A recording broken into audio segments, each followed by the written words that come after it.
We're now getting some breaking news on the broadcast, and this concerns the Cauvery water dispute. Now, we are given to understand that the hearing on the Cauvery war has now begun in the apex court. In fact, the court is right now dictating the order. This hearing is over a plea by both the governments of Karnataka and Tamil Nadu that are before the apex court. I believe the plea by Tamil Nadu is being looked at by the apex court right now. What is happening in the court? We will slowly and by be letting you know what is coming out of the court, considering the court right now is dictating the order. But what we are given to understand is that the court had said that we are unable to go ahead and pass any order vis-a-vis this particular crisis. Let me actually take this across to my colleague Harish, who's joining us on the broadcast to offer more perspective. Harish, the Supreme Court dictating the order after having said that they do not know how to go about entertaining this particular case. They do not have the power to look at it in totality. What is coming out of the court right now, Harish? Well, the Supreme Court right now seeking a report from the Cauvery Water Regulatory Authority, which is meeting on Friday, and it has refused to grant any interim relief to Tamil Nadu. Remember, Tamil Nadu wanted an interim relief, either continue the earlier order of the Cauvery Regulatory Authority of releasing 10,000 cusecs of water till this is decided.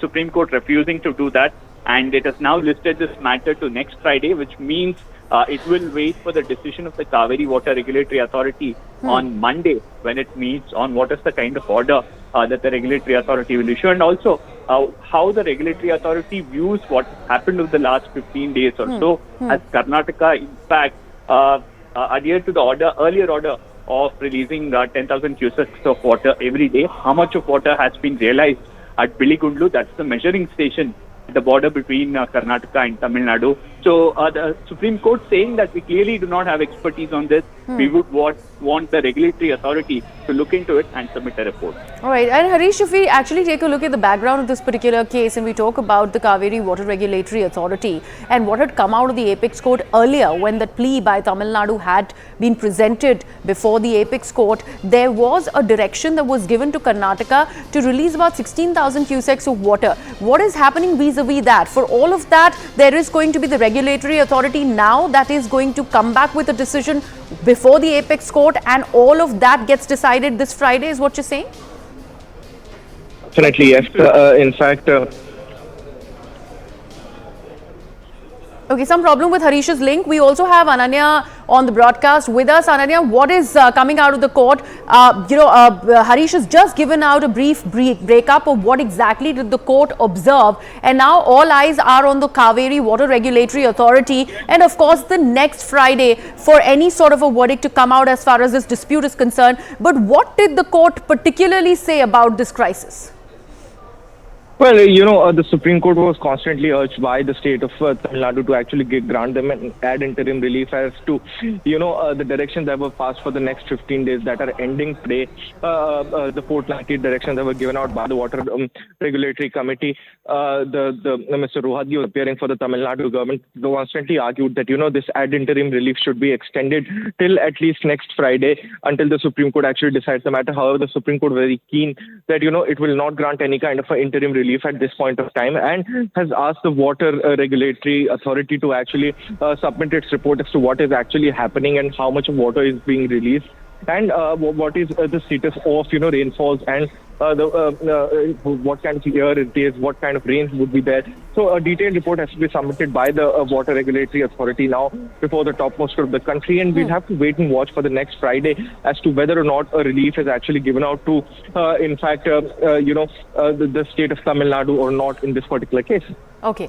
All right, Ananya, thank you so much for joining us with all the latest when it comes to what's happening in the Supreme Court. But Harish, my colleague, is also with us on the broadcast. Harish, you were mentioning how there is no interim relief for the state of Tamil Nadu, something that Ananya also mentioned. That is what has come out of the Supreme Court. But as for the status quo, how much of water right now has been stipulated to be released from Karnataka to Tamil Nadu? Practically, how much of that is possible before the regulatory authority comes out with a report?